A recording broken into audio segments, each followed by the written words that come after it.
Medurstand. Understanding medicine. Professor Aziz-ur-Rehman here. Today I'm going to present this topic, acid peptic disease, which is very common.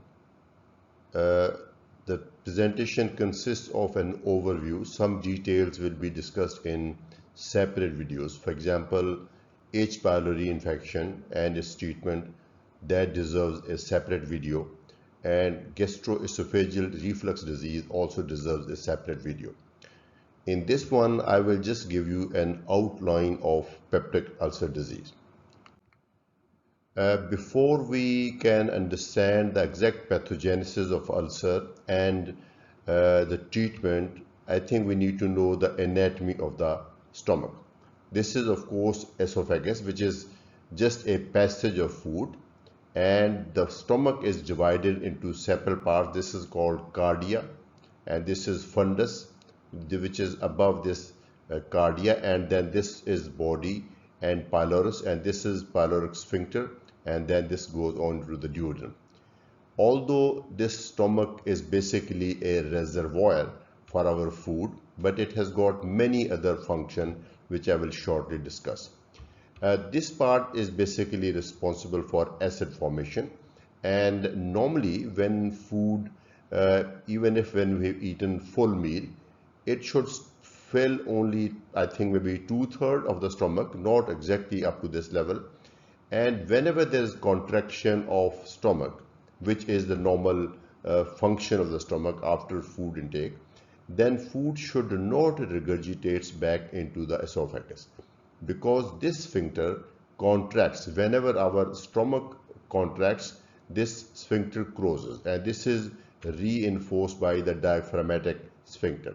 But in some cases, this may be lax, or there may be some hiatus hernia, and this will be covered in a separate video. And stomach contents, including acid, could go back into the esophagus. Now, the food stays in the stomach for variable period of time, depending upon the food composition. Typically, if food has got a lot of fat, and that food will stay in the stomach for longer. And if food contains plain carbohydrates, then it would go to the duodenum faster. This sphincter is very intelligent gatekeeper structure, and it will only allow the amount of food which duodenum can digest. But this can also be sometime at fault, and more food can go into the duodenum or less food can go into the duodenum. Now, the histology, stomach wall consists of several layers. The most superficial is the mucus layer. It is actually a fluid which is thick, and this protects the stomach wall from the harmful or erosive effect of the acid. This acid in the stomach is fairly strong acid. The pH is like 1 to 2, which makes it very strong acid. But still, stomach wall itself is not digested. The food in the stomach, like even beef, even half done steak of beef, that is digested, but stomach wall is not digested because this is protected by the thick mucus layer. And then we have this stomach lining, the muscles. There are several types of muscles. There are surface mucus cells which secrete mucus, then mucous neck cells, and then parietal cell. This is very important because these cells, they secrete hydrochloric acid, which is required for our digestion. And then we have chief cell, which produces an enzyme called pepsinogen, and also gastric lipases, very small amount of gastric lipases. Then we have G cells, which they produce somatostatin. So these cells are not actually distributed uniformly. Some parts of the stomach are more rich in parietal cells, others are more rich in G cells or D cells. So parietal cells, they produce acid, and chief cell, they produce pepsinogen. G cells produce gastrin. Gastrin is a stimulus for acid production. And D cells, they produce somatostatin, and this is also very relevant. And this also regulates stomach acid production and intestinal secretions. Then we have mucus producing cells.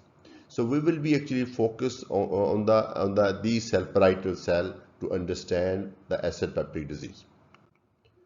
Now this is the schematic diagram of a parietal cell. There are many parietal cells situated in those pits in the stomach. And now on this side, there are three receptors. We have acetylcholine receptors, we have histamine 2 receptor, and we have gastrin receptors.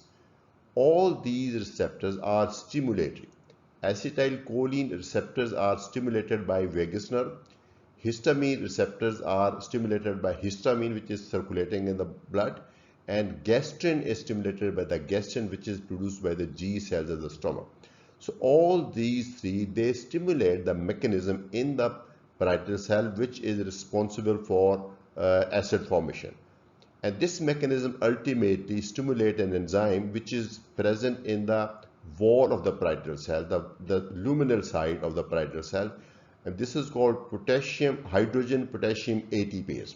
Now this is of course an energy dependent enzyme, and it requires energy to function, and what it does is it produces acid and pushes acid into the gastric lumen against concentration gradient of thousands, because in the cells the pH is like alkaline, but it pushes hydrogen ion into a highly acidic environment, and in exchange it takes up potassium. So this is why it is called hydrogen potassium ATPase. This is stimulated by three mechanisms. So the relevance, I think I will discuss in more detail later, but here you can see whenever we want to block the acid production, we could block this enzyme or we could block these three individually. But the problem is when we block any one of them, the other is actually stimulated. So the net effect is relatively mild. But when we block this enzyme, then we have more pronounced effect on acid production. So that is why many of the new drugs, they work on this protein. So, and acid production is two types, basal and meal stimulated. I think it is just like insulin production. If you know insulin mechanism, there is basal insulin production and then there is a surge coming after the meal. Similarly, we have some acid production all the time, and so the stomach pH is never neutral. But whenever we eat meal, there is more acid production, and this is stimulated because acid is required for digestion, especially of fats and proteins.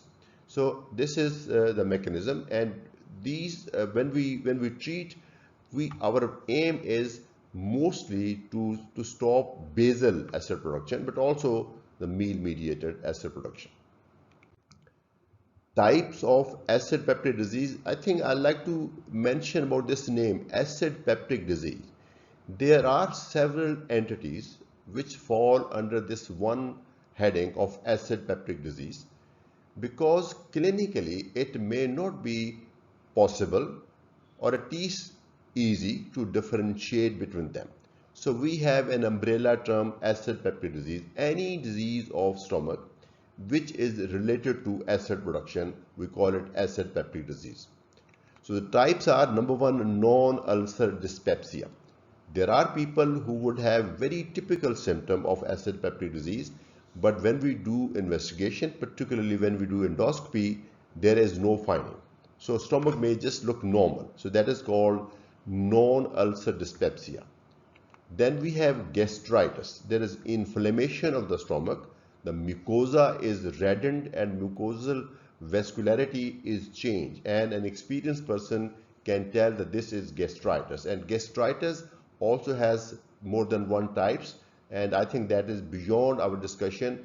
Depending upon the distribution, there could be type A or type B gastritis. And then we have gastric erosions. This is the presence of multiple superficial ulcers.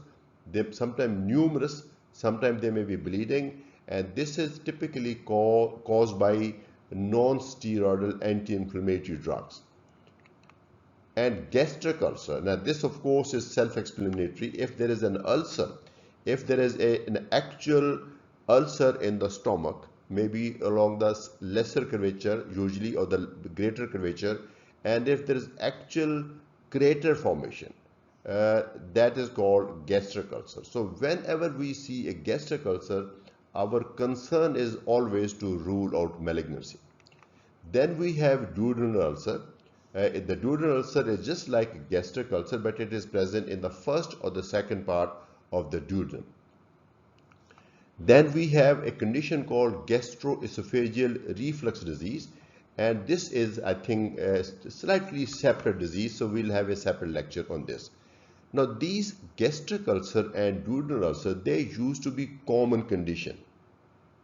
Believe you me, they are not common anymore. Why so? Because we have a very effective medication. People may have non-ulcer dyspepsia, people may have gastritis and sometimes erosion, but having an actual ulcer or in the duodenum or the stomach is not very common. Of course, it is still there, but not very common. So clinically, when you have a patient with acid peptic disease, you could be dealing with any of the 5 or 6 such conditions.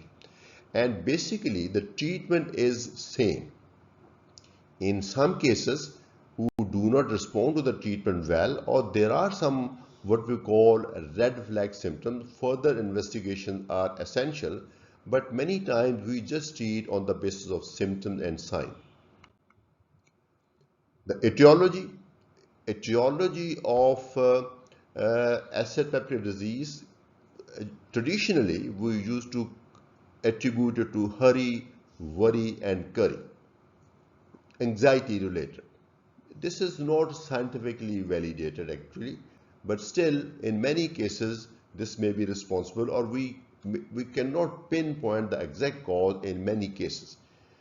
Intake of non-steroidal anti-inflammatory drugs, particularly the traditional ones, particularly non-selective, particularly non-coated, and especially if taken with small amount of water and without food, so they could cause ulcers and maybe cause erosion or inflammation.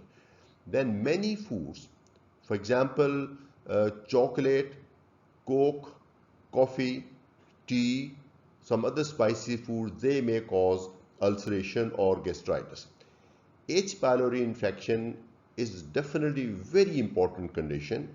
Many patients, especially the one who have a refractory acid peptic disease, they may be suffering from H. pylori infection. And so this is such an important condition that I would definitely like to have a separate video on this. What are the symptoms? We may have just dyspepsia. And what is dyspepsia? Dyspepsia is a kind of discomfort in the upper part of the abdomen. It is usually short of actual pain. So if somebody complains of moderate to severe pain in the epigastrium, I think the cause is likely to be something else, like biliary colic or pancreatitis. If it is mild to moderate and more or less like discomfort with burning sensation, I think and that is called dyspepsia, and that is the commonest symptom of acid peptic disease. Some people they'll describe it like acidity. Then there may be retrosternal pain. Many times the epigastric pain is also associated with retrosternal pain. You have to be very careful in this situation. This could very well be acid peptic disease, but there is a possibility of ischemic heart disease. So be vigilant. If there is even slightest suspicion, you might as well rule out ischemic heart disease by appropriate investigation. Then occasionally patient may have hemoptysis. No, sorry, not that hemoptysis, hematemesis. Patient may have hematemesis. That means patient might vomit out blood, or there may be melena. What is melena? It is passage of dark and tarry stool per rectum. Now obviously you need to have fairly large amount of bleeding to have melena. In the absence of melena, you may still be having GI bleeding, but if you have true melena, that means there is large amount of bleeding from the upper part of the GIT, and there has to be some big ulcer or erosion. And then as a result of chronic blood loss, one may develop pallor, and if you do blood tests, it would turn out to be iron deficiency type of anemia. So these are the symptoms of acid peptic disease. The commonest symptom is just dyspepsia and retrosternal pain, and these two are relatively rare, especially in current days because we have very effective treatment. In the last decades, I think this used to be common because we did not have a very effective treatment. Now, what are the signs? Many times there may not be any sign. You just examine the patient, you don't find anything. There may be little bit of tenderness, and if you press little hard in the epigastrium, there may be a little tenderness, but even that may not be present. If there is significant tenderness, that again would suggest some other cause. So I think you may say that there are no signs in acid peptic disease. Complications. Why is acid peptic disease so bad? Because it may cause complication. Luckily, with the availability of new medicines, complications have become very rare. But what are those? Could be bleeding, and if somebody has bleeding from the stomach or the duodenum, it could present as hematemesis, blood vomited out through the mouth, or it could present with melena, that is bleeding per rectum. There could be fresh bleeding per rectum also if there is massive amount of bleeding. Or slow bleeding could present as pallor. Perforation, very rare these days. That means ulcer is so deep that it perforates into the peritoneum. That would result, of course, in the presence of free air in the peritoneum and also complicated by peritonitis. Luckily, this has become very rare. And then penetration, a deep ulcer could penetrate into a neighboring structure like pancreas or liver or mesentery. So that could also cause a lot of pain.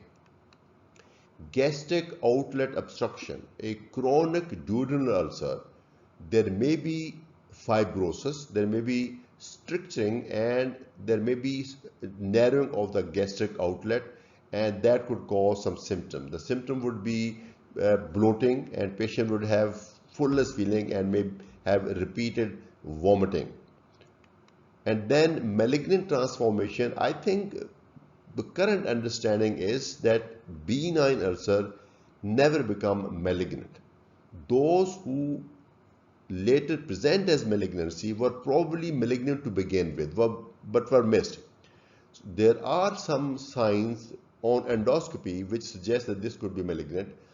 Duodenal ulcer is hardly ever malignant, but stomach ulcer, there are 50% chances that it could be benign or malignant, and any experienced physician or gastroenterologist or endoscopist from the looks of the ulcer can tell if it is likely to be malignant. Then of course biopsy is taken. So these are the complications, luckily not very common these days. Now the diagnosis, how do we make a diagnosis? First of all, we consider clinical features. I think in majority of the cases, we can have reasonably good idea. So on the basis of symptoms and sign, we may be able to suspect acid peptic disease, and on the basis of symptom and sign, we may be able to rule out certain other condition in the differential diagnosis. So fairly accurate diagnosis is possible on clinical grounds, and treatment may also be given on the basis of clinical diagnosis. But those patients who are chronic and more symptomatic, I think they need some investigation. The investigation of choice is upper GI endoscopy. Now you are all familiar with this fiber optic endoscope. Now the operator puts the scope, the patient lies on the side, and patient has to be empty stomach for at least 8 hours. Now a mouth guard is put there, and then a scope is passed down the throat into the stomach, and the image here, there's a small camera fitted there, and there's a light source, there's a channel for suction and passage of instrument, and you can see the image here. So previous endoscope, there used to be an eyepiece here, but now it is very comfortable for the operator. You can see a magnified and very bright image here. So endoscopy is the investigation of choice because you literally see the inside of the stomach. In fact, better than what you would see with naked eye, because this is illuminated, magnified image with high resolution camera. So I think there will be absolutely no doubt what you are dealing with. If there is ulcer, you are sure it is ulcer. If there is no ulcer, again, you are sure if there is no ulcer. So I think if you have to resort to investigation, upper GA endoscopy is the investigation of choice. In experienced hands, there are very few complications, hardly any. The procedure may be slightly unpleasant, especially for those who are slightly nervous, but with reassurance and an experienced hand, this procedure is very simple.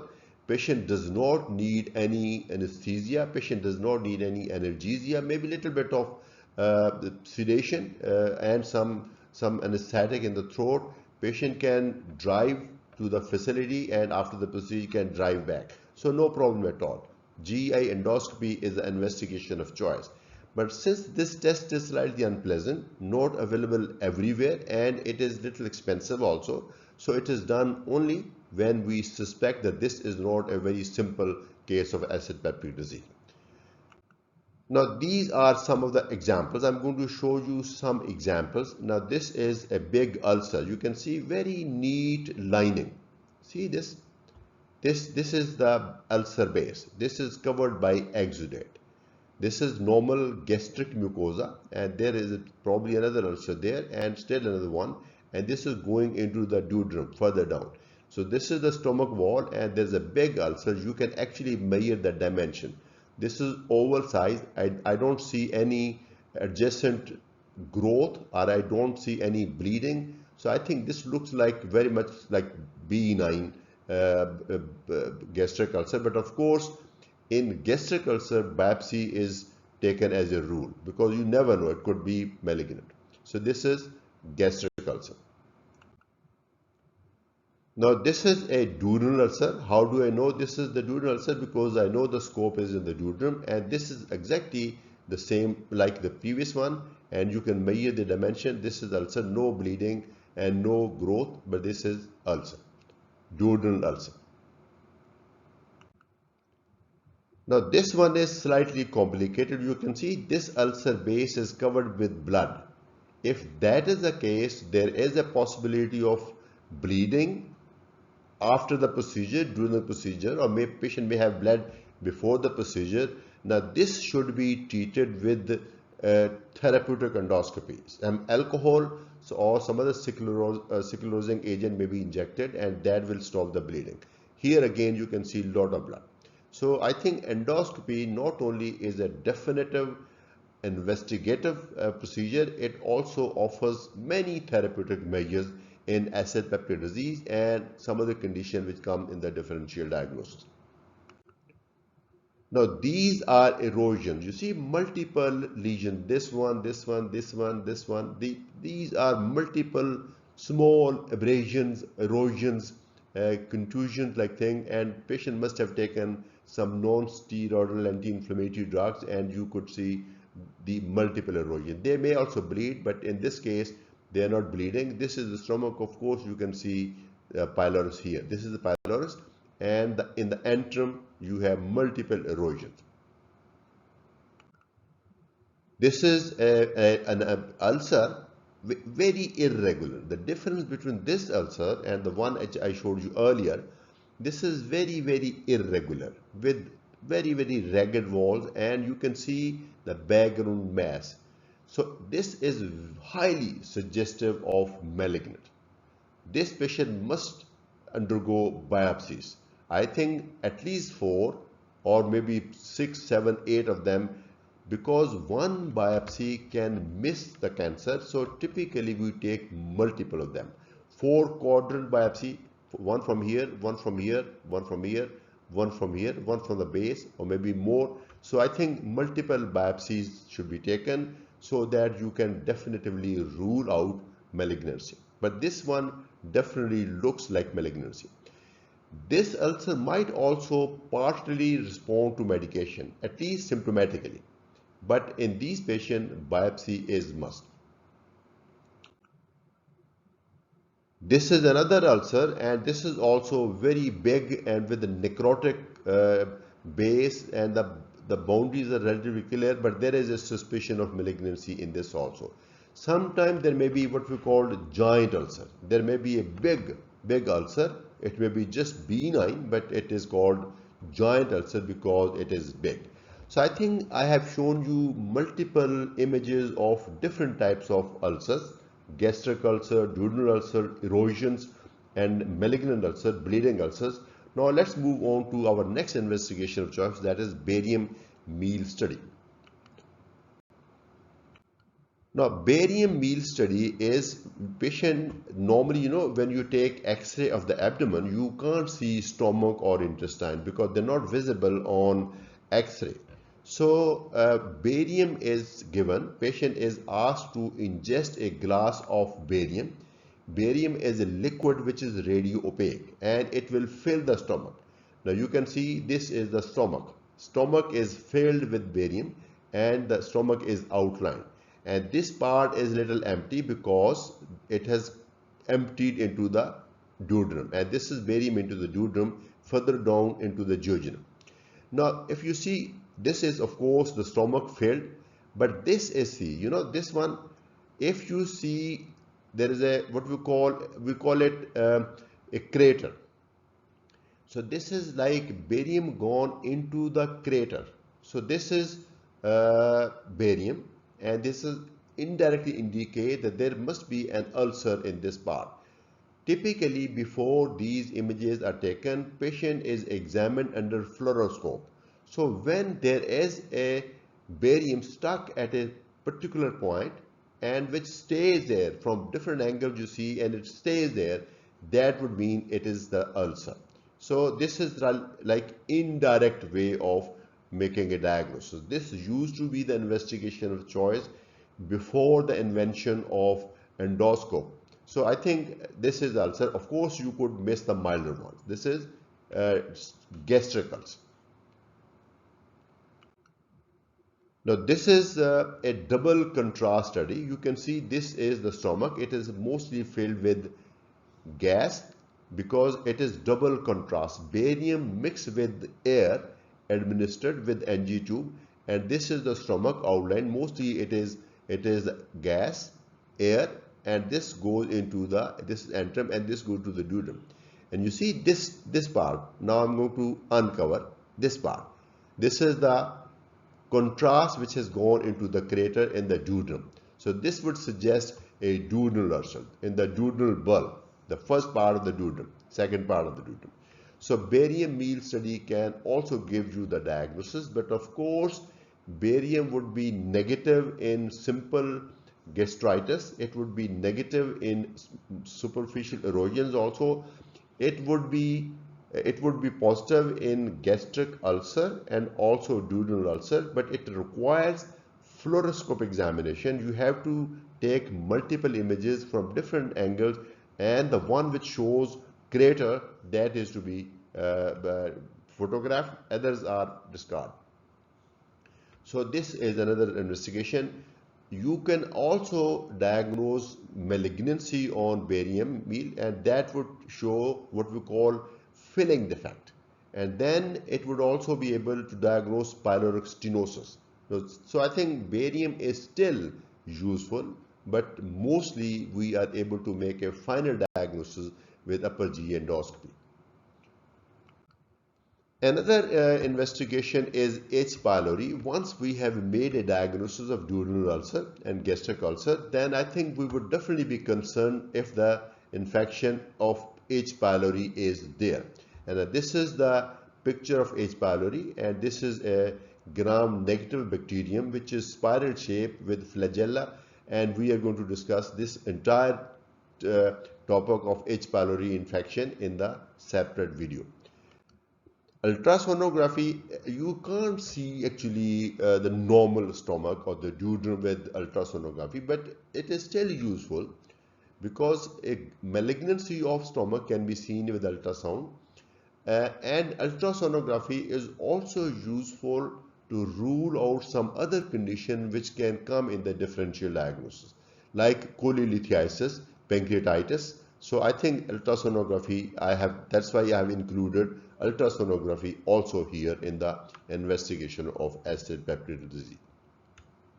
So hopefully with one or more of these investigations, we are able to make a definitive diagnosis of acid peptic disease. In mild cases, you could just go by clinical judgment, but in other cases, I think you should do endoscopy, especially if somebody has any complication. How do we treat? We have multiple treatment options. First of all, of course, reduced stimulating factor. If somebody is taking a lot of alcohol, if somebody smokes cigarette, or somebody take a non-steroidal anti-inflammatory drugs, I think that person must be counseled. Non-steroidal anti-inflammatory drugs, spicy food, tobacco, alcohol, and stress, they should all be managed if possible. Now, the second one is reduce acid production. It is not known whether the absolute amount of acid that is produced in these patients is more than normal, because many studies have shown equivocal results. There are people with full-blown ulcers, but their acid studies, they show their acid production is normal. But then there are people who do not have symptoms. In them, acid production may be more than normal. There is one condition called Zollinger-Ellison syndrome or gastrinoma. In that, there is definitely more acid formation. But our aim of treatment is to suppress acid production. And how do we do that? We have many factors. We have H2 blockers. This is relatively traditional drugs. And if you remember that picture, I think that will appear again. H2 blocker will block one of those receptors. You know, there are three receptors. One H2, other acetylcholine, the third one gastrin.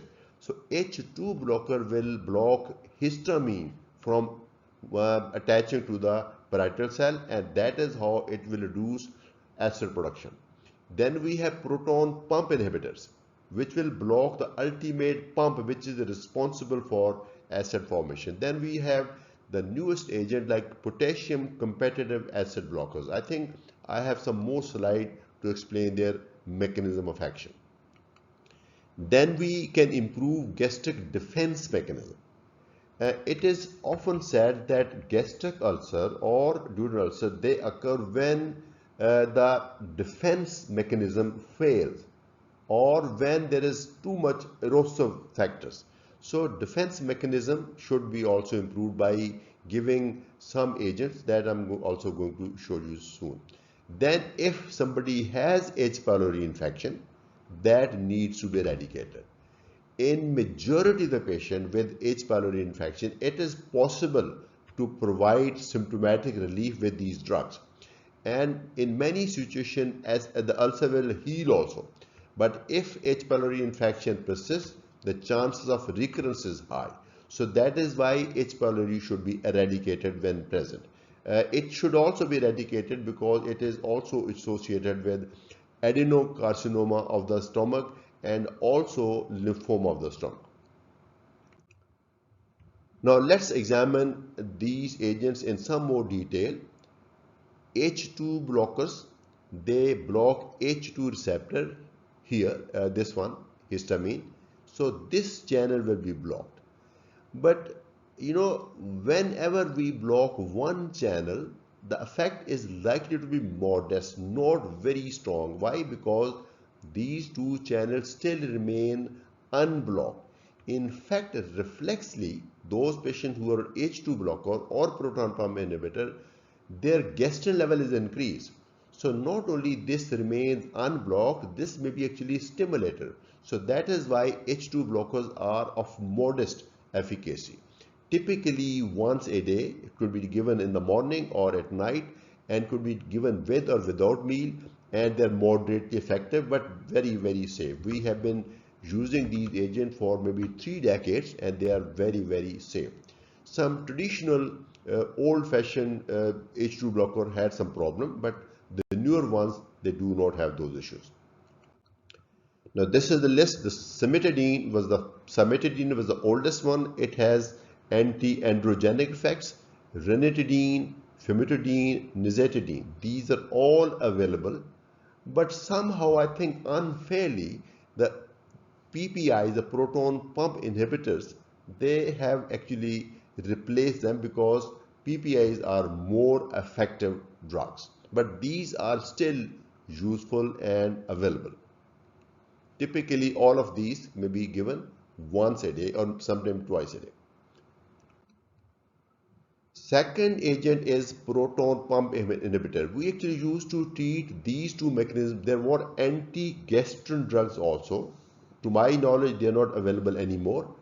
Acetylcholine mechanisms used to be treated by vagotomy because this is stimulated by vagus nerve. So we used to use anticholinergic drug, which were associated with many side effects, and in refractory cases we used to advise vagotomy, but not anymore. So mostly we use H2 blocker or proton pump inhibitors. Now let's talk about the proton pump inhibitors. They permanently inactivates proton pump. This is the proton pump. Once you take any of these proton pump inhibitors, they will inactivate this enzyme, which is a protein, permanently. That does not mean that patient will end up with permanent lifelong achlorhydria. Since this is a protein, this can be resynthesized. Now, this PPIs, they have actually physiological half-life of maybe 2 or 3 hours, but their actual action lasts for 24 hours or more.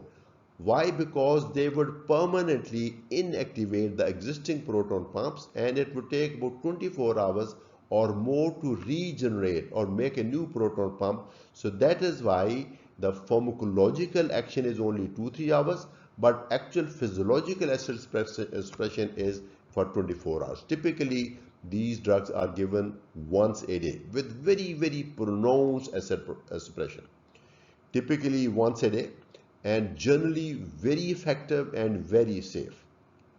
Even if they are very effective, you can't actually suppress these proton pumps completely. In other words, you cannot produce complete achlorhydria. Still, some acid production will continue, and I believe should continue, because without acid, our digestion will not occur. Then we have drug-drug interaction with proton pump inhibitors. For example, clopidogrel with omeprazole could have some interaction. The efficacy of clopidogrel may be compromised if taken with PPI, so it is advised that both drugs should be taken separately on different ends of the day. Then some potential long-term concerns. I don't say there are proven side effects, but I think there are some genuine concerns that long-term acid suppression could have some harmful effect.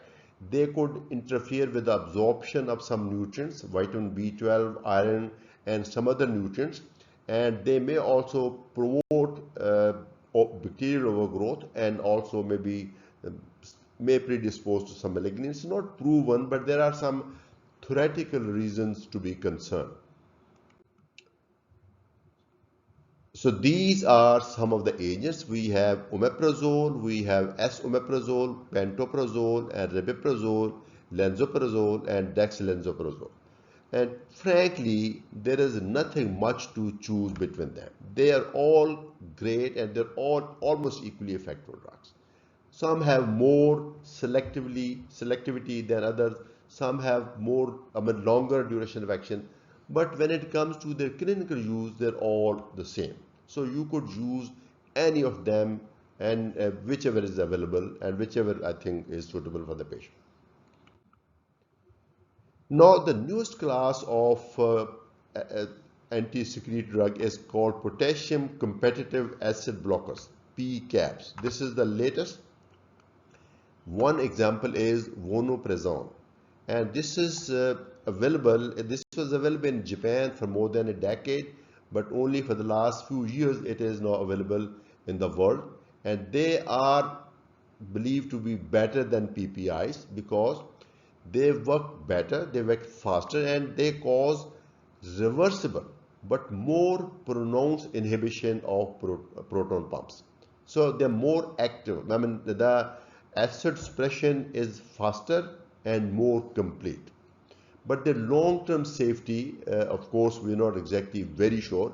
So far, we haven't seen any significant side effect, but we have not used them for as long as we have been using H2 blocker or proton pump inhibitors. And then more potent and prolonged action. So they should be, I think, preferred in relatively difficult cases of acid peptic diseases, like people with gastroesophageal reflux disease, people with H. pylori infection, and when we give them eradication therapy, this PCAS may be better than PPIs, and then Zillinger-Ellison syndrome or gastrinomas. There are, to my knowledge, not clear indication of PCAP. They are used as alternative therapy to PPIs if somebody is not responding to PPIs. So you must have realized we have number of agents which can block acid production. H2 blocker, proton pump inhibitors, and PCAPs, many of them. And then we have to give protective agents. Sometimes the gastric, to strengthen the defensive layer, we can use certain agent, like for example antacids. Antacids are certain alkalis. The first one was sodium bicarbonate. That is still available, but that is not used because you have to consume these drugs in large quantities and they are absorbed and they may cause generalized alkalosis. That led to the topical antacids like magnesium or aluminum salts. They are alkalis, non-systemic, which would immediately neutralize gastric acid. So these days antacids are used as symptomatic relief medication. Somebody who needs these drugs only occasional, instead of going on the constant H2 blocker or PPI, he or she could use antacid whenever needed. Or somebody on regular treatment or long-term treatment may still need antacids. So they provide immediate relief, and that is why they can be used for the symptomatic relief. For long-term use, they are not very appropriate because you need to consume them 5 or 6 times a day, fairly large quantity. So that is why it's not very convenient. Then we have sucralfate, and this is a compound of sucrose, sugar, and aluminum and sulfate. Now this is very unique substance. If you take it orally, it will stick to the ulcer. So wherever you have the ulcer in the esophagus or in the stomach or in the duodenum, this will stick to that ulcer and will cover it. So that will prevent the ulcer wall from further injurious effect of the acid, and this is also a very useful adjuvant therapy. I think we hardly ever use sucralfate as a monotherapy. It is usually used, antacids and sucralfates are usually used as adjuvant therapy along with either H2 blocker or PPI proton pump inhibitors or PCAPs. Now, this is a typical prescription. Patients are advised to avoid spicy food, non-steroid anti-inflammatory drugs, smoking, and excessive alcohol, and capsule omeprazole 20 mg once daily, any time of the day for 6 weeks. And he is also instructed to take antacids whenever needed on the top of omeprazole, and patient is instructed to come back for your follow-up after 6 weeks. So that brings me to the summary slide. Acid peptic disease is very common condition. Mostly patients just have this little dyspepsia, no big deal. Symptomatic treatment may be offered. Mostly diagnosed and treated clinically, but those who have problematic symptoms and long-term symptoms, or whenever you suspect some complication or some serious condition, endoscopy should be done. Endoscopy is the investigation of choice. In some cases, I think you need to do barium studies, but mostly endoscopy should be considered the final investigation. Complications have become rare. In the past, many patients with duodenal ulcer would need surgery, either to treat perforation or penetration or stricture formation. These days, very few people would need surgery. I think people with Zollinger-Ellison would need surgery, and refractory cases of gastroesophageal reflux disease would need surgery, and patients with malignancy, of course, would need surgery. Then prolonged use of PPI should be discouraged because we are concerned about their long-term usage. There may be some side effect. I think they should be used for maybe 6 weeks, and then patients should be instructed not to use them on regular basis, but can use whenever there are symptoms. So I think that is the best way to use the PPI in long-term basis. H. pylori infection investigated and eradicated wherever appropriate, and this, as I said earlier, I will cover in a separate video. This has been Professor Aziz-ur-Rehman from Medurstand. I hope you liked this video and you found it useful, and I really look forward to see you in my next video, which is going to be on gastroesophageal reflux disease and H. pylori diagnosis and eradication. And join my channel for free lectures. I'm going to leave the link below. Please subscribe and share the link. Thank you.